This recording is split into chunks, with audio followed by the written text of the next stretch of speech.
Di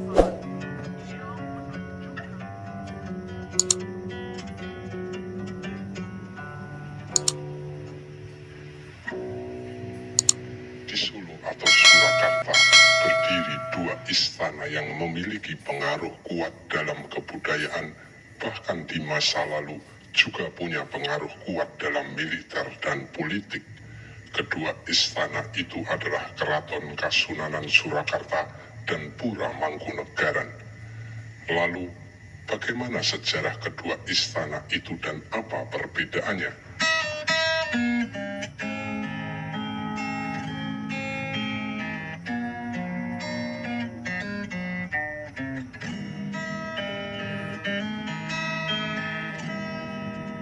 Kasunanan Surakarta dan Pura Mangkunegaran sebenarnya sama-sama penerus Mataram Islam yang didirikan Panembahan Senopati pada tahun 1586.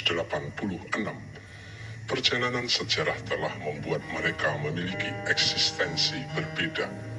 Ketika didirikan Panembahan Senopati, Mataram Islam berkeraton di Kota Gede, lalu Raja ketiga Sultan Agung Hanyokrokusumo memindahkan kerajaan ke Keraton Kerto. Ketika ia wafat pada tahun 1645, posisi raja digantikan anaknya yang bergelar Amangkurat I. Raja keempat Mataram ini memindahkan keraton ke Pleret.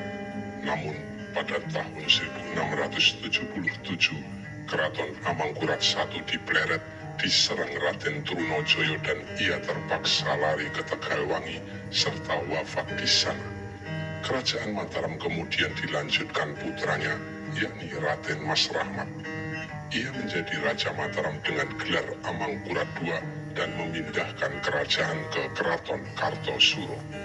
Kerajaan Mataram di Keraton Kartosuro kemudian berturut-turut dipimpin Raja Amangkurat III, Pakubuwono I, lalu Amangkurat IV. Ada 3 putra Amangkurat IV yang punya karakter kuat, yakni Raden Mas Prabu Suyoso, Pangeran Mangkubumi, dan Aryo Mangkunegoro. Pada tanggal 20 April 1726, Amangkurat IV wafat dan tahta diteruskan Raden Mas Prabu Suyoso dengan gelar Sunan Pakubuwono II.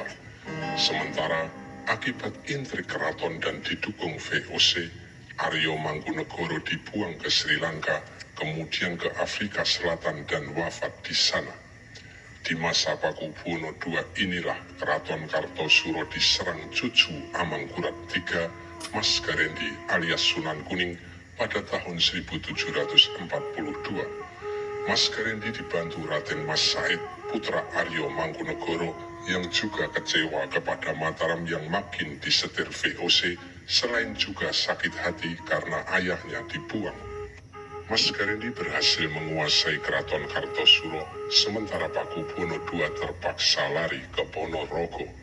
Namun pada tahun 1743, Pakubuwono II berhasil merebut kembali Keraton Kartosuro setelah dibantu Adipati Cokroningrat IV dari Madura dan pasukan VOC. Merasa wahyu Keraton Kartosuro sudah hilang karena sudah pernah diduduki lawan, Pakubuwono II ingin membangun keraton baru.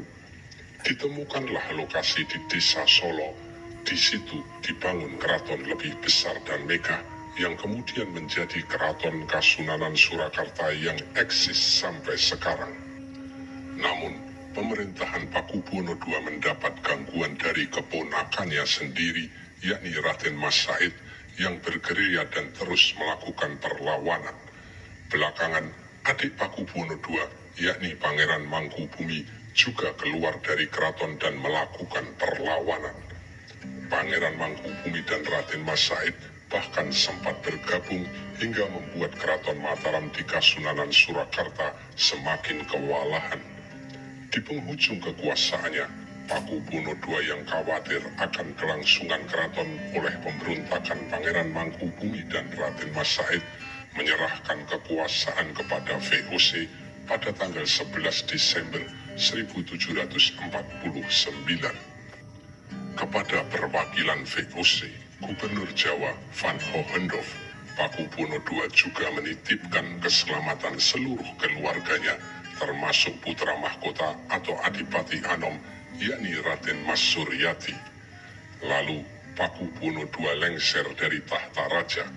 Pada tanggal 15 Desember 1749, Van Hohendorf melantik Raden Mas Suryati menjadi Pakubuwono III.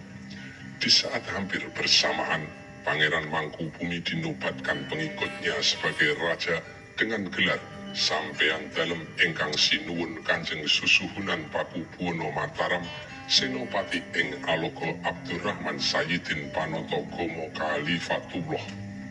Namun setelah itu Pangeran Mangkubumi dan Raden Mas Said pecah kongsi.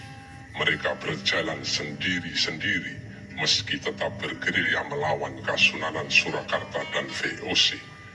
Perlawanan kedua tokoh itu membuat kerugian besar dan mengancam kebangkrutan Kasunanan Surakarta maupun VOC.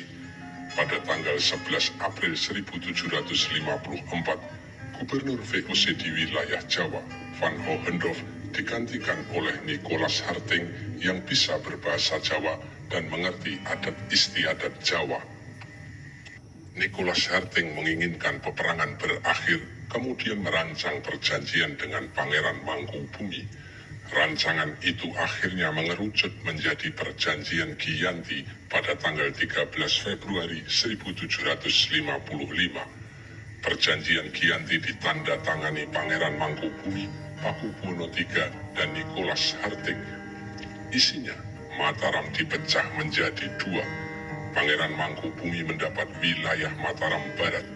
Ia kemudian menjadi raja dengan gelar Sri Sultan Hamengkubuwono I, kemudian mendirikan Keraton Kesultanan Yogyakarta yang juga masih eksis.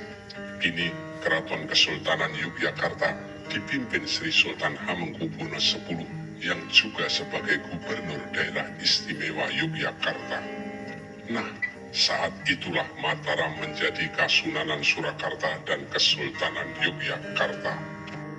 Lalu, bagaimana dengan Raden Mas Said yang sebelumnya pecah kongsi dari Pangeran Mangkubumi? Ia tetap melanjutkan perlawanan dengan bergerilya. Bahkan VOC, Kasunanan Surakarta dan Kesultanan Yogyakarta pernah bergabung untuk membasmi perlawanan Raden Mas Said. Namun, usaha itu tak pernah berhasil. Bahkan Raden Mas Said semakin sengit melakukan perlawanan dan menimbulkan banyak kerugian. Kemanapun ia dan pasukannya bergerak, banyak korban berjatuhan. Itu sebabnya Nicholas Harting menjulukinya Pangeran Sambernyowo. Sejak itu, Raden Mas Said terkenal dengan sebutan Pangeran Sambernyowo. Menggunakan cara militer terhadap Raden Mas Said ternyata juga semakin membuat situasi kacau dan banyak kerugian. Maka VOC kemudian mengajak Raden Mas Said untuk berunding. Pada tanggal 17 Maret 1757 dilakukanlah Perjanjian Salatiga. Perjanjian dihadiri Raden Mas Said, perwakilan VOC, Kasunanan Surakarta dan Kesultanan Yogyakarta. Hasilnya, Raden Mas Said diberi kekuasaan di wilayah Kedaung, Matesih, Honggobayan, Sembuyan, Gunung Kidul, Pajang sebelah utara, dan Kedu. Raden Mas Said boleh mendirikan istana, tapi tidak boleh seperti keraton. Ia juga tidak boleh memakai gelar Sunan atau Sultan. Raden Mas Said kemudian bergelar Kanjeng Gusti Pangeran Adipati Aryo Mangkunegoro I. Posisinya setingkat adipati. Ia kemudian membangun istananya di Banjarsari berupa Pura Mangkunegaran yang juga eksis sampai kini. Saat ini, pemimpin Pura Mangkunegaran adalah Kanjeng Gusti Pangeran Adipati Aryo Mangkunegoro X. Meski setingkat adipati, namun Pura Mangkunegaran dan wilayah kekuasaannya adalah otonom. Pura Mangkunegaran memiliki pasukan tersendiri, bahkan memiliki Legiun Mangkunegaran yang merupakan korps tentara paling profesional di Asia Tenggara pada masanya. Mangkunegoro juga memiliki wibawa layaknya raja. Wajar, meski secara resmi statusnya adalah adipati, namun rakyatnya memperlakukannya bak raja. Mangkunegara mampu menggerakkan kebudayaan, ekonomi, militer, dan politiknya sendiri. Di masa Mangkunegara IV, Pura Mangkunegaran mencapai masa keemasannya. Mangkunegara IV tak hanya memperbaiki bangunan Pura Mangkunegaran, tapi juga membangun pabrik gula Colomadu dan pabrik gula Tasikmadu. Gebrakan ini yang membuat ekonomi Pura Mangkunegaran sangat maju. Sementara pada masa Mangkunegara VII, pembangunan juga dilakukan pada Pura Mangkunegaran hingga menjadi semegah sekarang ini. Itulah sejarah Keraton Kasunanan Surakarta dan Pura Mangkunegaran.